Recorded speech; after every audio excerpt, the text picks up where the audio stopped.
Rekan-rekan umat Allah yang terkasih, selamat hari Minggu untukmu semua. Semua yang ada di sini, baik yang sementara bahagia atau menderita, tekanan batin, cemas, khawatir,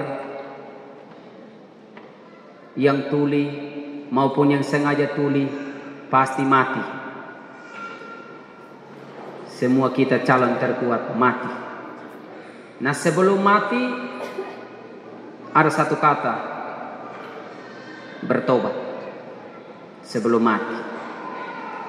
Kalau orang fasik bertobat dari kefasikan yang dilakukannya, ia akan menyelamatkan jiwanya. Mati ini pasti. Tidak membutuhkan baliho. Juga tidak membutuhkan nomor urut. Juga tidak membutuhkan tim sukses. Mati tidak butuh tim sukses. Semua ini calon. Kalau yang lain calon yang di tempat lain tidak tembus, tidak gol, tidak usah frustrasi. Calon mati itu pasti. Calon mati. Yeskiel membahasakan kepada kita hari ini. Seringkali lebih mudah kita menuduh orang lain bahwa dia tidak baik. Tetapi kita sendiri tidak merenungkan apakah dia yang tidak baik atau saya yang tidak baik. Kamu berkata tindakan Tuhan tidak tepat. Dengarkanlah dahulu, hai kaum Israel, apakah tindakanku yang tidak tepat ataukah tindakan kamu yang tidak tepat? Seringkali orang lebih pintar untuk menilai orang lain, tetapi terlalu bodoh untuk menilai dirinya sendiri. Kalau kita salah, sudah kita pikir saya salah. Kenapa kamu terlambat ke gereja? Saya tunggu ojek dari jam 6 tidak datang-datang. Jangan salahkan ojek, jangan. Kenapa kamu terlambat? Kami punya air habis. Itu gara-gara ini tidak keluar. Tidak boleh. Tidak boleh menyalahkan. Mari kita menata diri kita sendiri. Tidak boleh dengan mudah menyalahkan orang lain seolah-olah kita yang paling benar. Seorang penulis pernah menulis demikian. Semua kita berdosa. Kita cuman berbeda dalam cara berdosa dan kualitas dosa. Cara berdosa dan kualitas dosa.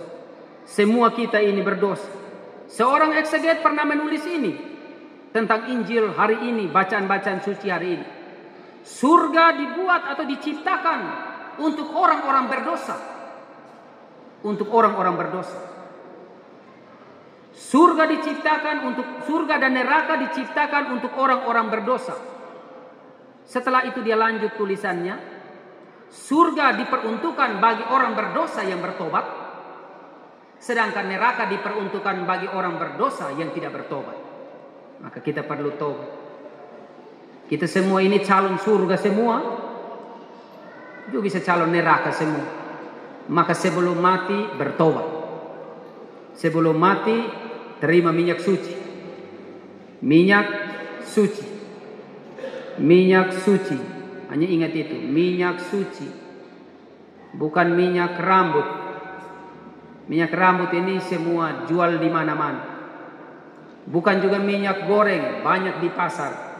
Kalau ada mama-mama minyak goreng habis itu kita cemas sekali. Minyak suci.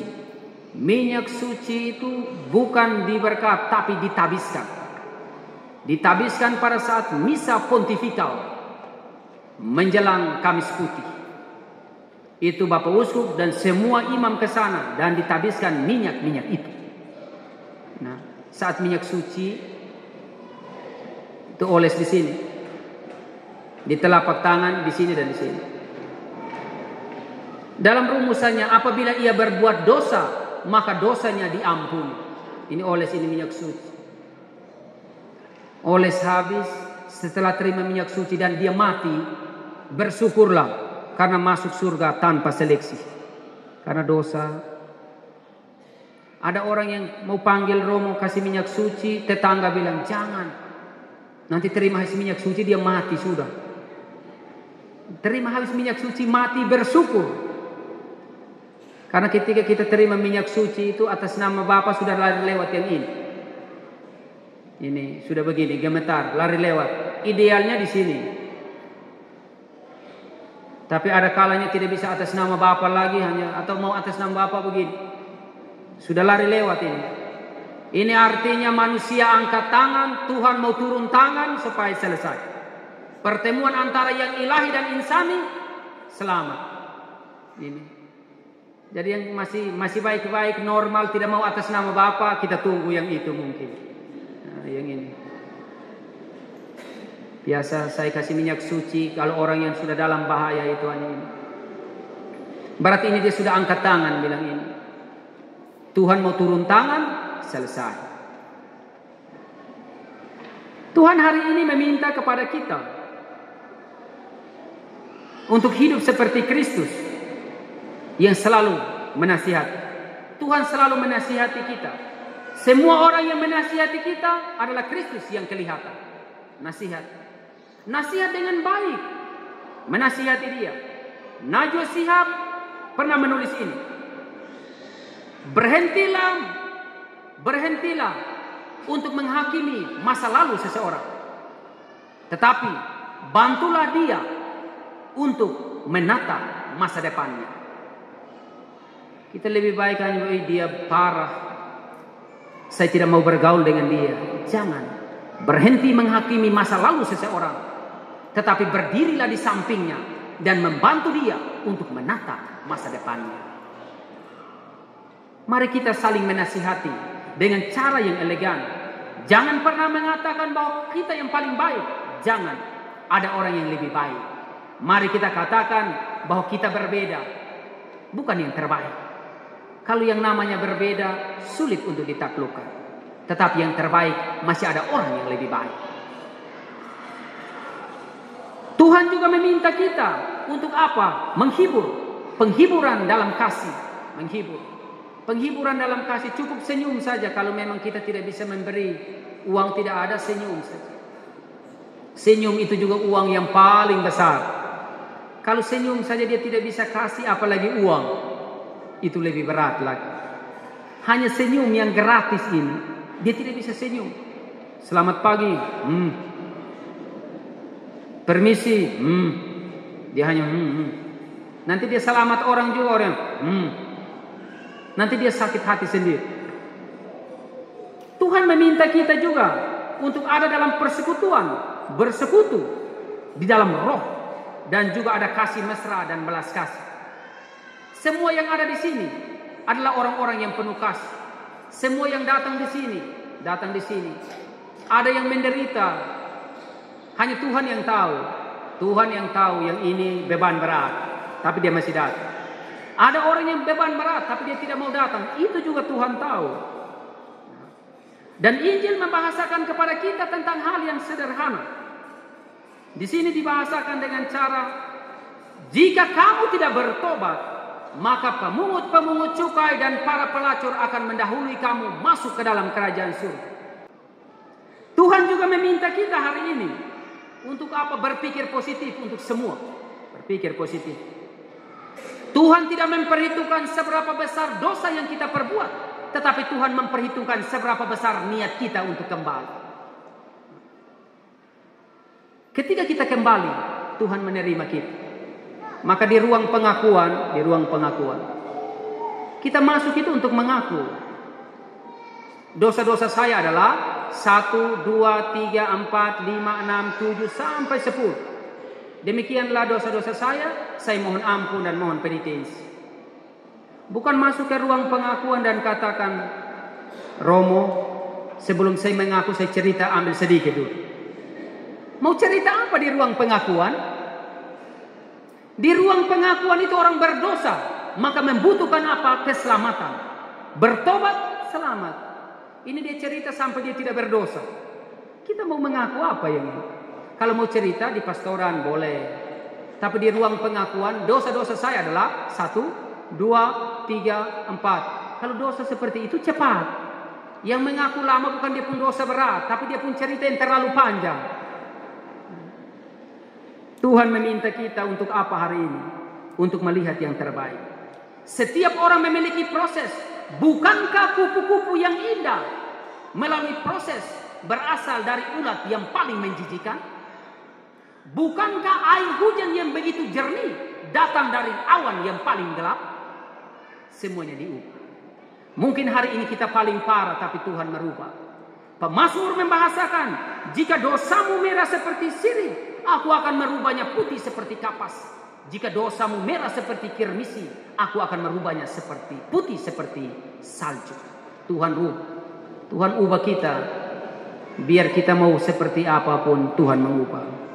Karena itu hari ini Tuhan meminta kita, jika kita tidak bertobat, maka para pemungut cukai dan para perempuan pelacur akan mendahului kamu masuk surga. Kita bertobat dari curiga orang, tobat sudah. Kita terlalu curiga orang, itu satu parah. Terakhir dua-dua yang tukang curiga mati, yang dicurigai juga mati. Yang dicurigai ini sudah bertobat lama, mati dia masuk surga. Yang mencurigai ini belum bertobat, dia mengamuk di Petrus. Petrus, kenapa dia saat ini satu lebih parah? Kenapa dia di sana? Dia sudah bertobat lama, kau kan tidak bertobat. Kau hanya tiap hari urus dia sah. Maka kau harus di sana. Nanti dulu dimurnikan dulu, baru ke sini. Jadi jangan terlalu menghakimi orang, karena orang yang bertobat dia tidak umumkan. Selamat pagi semua, saya sudah bertobat. Dia proses untuk tobatnya itu diam-diam. Hanya Tuhan yang tahu. Kalau Tuhan yang tahu proses pertobatannya, Tuhan yang menentukan. Tidak ada satu orang yang menjadi penasihat Allah, tidak ada. Tidak ada satu orang juga yang kemudian menjadi juru bicaranya Allah. Tuhan adalah benar. Hari ini juga Tuhan meminta kita untuk bertobat. Bertobat dari mana ya? Bertobat dari kumpul keluarga. Kumpul keluarga. Tobatnya yang mana ini? Banyak orang kumpul keluarga bon lebih dahulu. Bonnya 12 juta, kumpul keluarganya dapat hanya 5 juta. Berarti minus 7 juta. Nah ini yang perlu tobat. Kalau mau kumpul keluarga, bukan larang supaya jangan kumpul keluarga, bukan. Tetapi mari kita merubah caranya. Coba kalau mau kumpul keluarga, beli aqua 5 dos, gula-gula 10 pak, pengeluaran 250.000. Yang bawa kita punya untuk kumpul keluarga itu adalah anak kita sendiri. Bapak, mama, kakak, adik tinggal. Hanya yang SD kelas 2, kelas 3 tulis nama di situ, isi di amplop tulis nama Bapak ini, Bapak Romo gitu ya. Atau sebut nama satu nama keluarga itu, antar saja ke situ. Dia tulis 100.000, setelah itu dia kasih, dia pulang. Baru kita panggil, mari ambil gula-gula. Gula-gulanya 1, aquanya 1, pulang.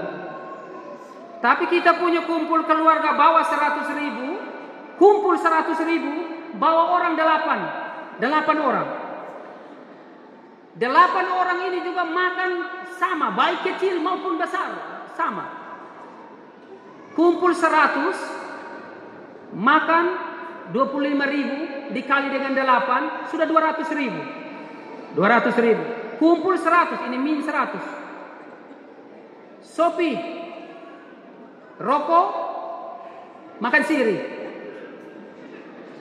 Ini berarti pengeluaran 350, yang dia kasih berapa? 100. Minus berapa? 250. Ini yang perlu kita tobat. Bukan kumpul keluarga. Coba kasih yang anak SD, kelas 1, kelas 2, kelas 3, tulis memang nama bapak punya nama atau mama punya, bungkus di amplop lah. Pergi kasih di Om Teddy Puruman, di Om Teddy dong ada pesta di situ, dikasih di Om Teddy. Ini dari Om Alex. Nah. Sampai di sana Om Teddy bilang, oh ini Om Alex, anak sudah datang, baik sudah ini tulis. Ini kalau nama Teddy dan Alex di sini saya tidak bermaksud. Saya juga tidak kenal Om Teddy, juga Om Alex. Ini hanya contoh. Maka dia punya pengeluaran 250.000 karena aqua 5 dos, 20.000 dikali dengan 5, 100. Gula-gulanya itu beli 10 pak, 20 pak, 150. 250 yang kita dapat berapa? 40 juta. Sehingga masa tidak terlalu. Ini apalagi kalau bon babi juga datang. Saya ini adalah pemilik babi. Untuk mendukung keluarga tetangga yang kumpul keluarga, ini kami kumpul pakai tahan ini babi. Habis kumpul keluarga baru kami kasih kembali. Babinya harga 7 juta. Saat dia pulang terakhir dia tanya, ini semua berapa? Ini baru 5 juta. Sebagai pemilik babi dia merasa, oh ini masih minus 2 juta ini. Ini perlu kita tobat. Yang ini perlu tobat, bertobat. Tobat yang lain mana itu? Satu tobat yang paling ramai itu adalah tobat Helketa. Helketa. Perempuan bawa 5 trek. Laki-laki bawa 5 trek. Bertemu 10 trek di kali. Lebih banyak yang bisa ini. Berarti membutuhkan nasi 20 termos. Padahal yang di dalam kali cuma 12 orang. 12 orang ini cukup makan nasi atau beras 1 kilo. Dengan ayam 1 selesai. Sopi 1 botol selesai. Pengeluarannya itu sedikit.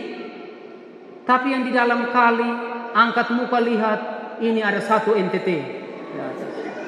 Nah ini yang perlu tobat. Karena ini juga pengeluaran terbesar.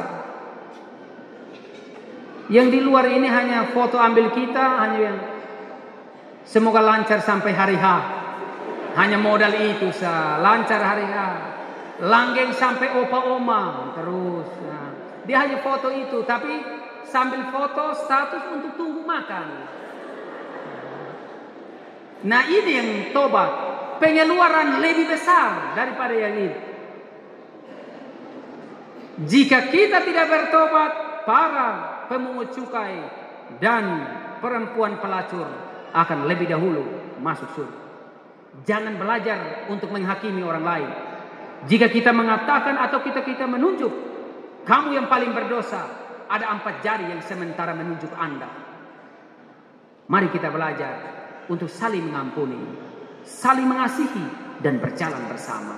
Hari ini Tuhan meminta kita bahwa semua kita memiliki tempat di surga. Karena itu Santo Agustinus menulis demikian. Semua orang suci memiliki masa lalu dan semua orang berdosa memiliki masa depan. Mari kita menemukan masa depan di dalam Tuhan. Tuhan tidak memperhitungkan seberapa besar dosa yang kita perbuat, tetapi Ia memperhitungkan seberapa besar niat kita untuk kembali kepadanya. Jika kita kembali kepadanya, Ia tidak memperhitungkan masa lalu kita.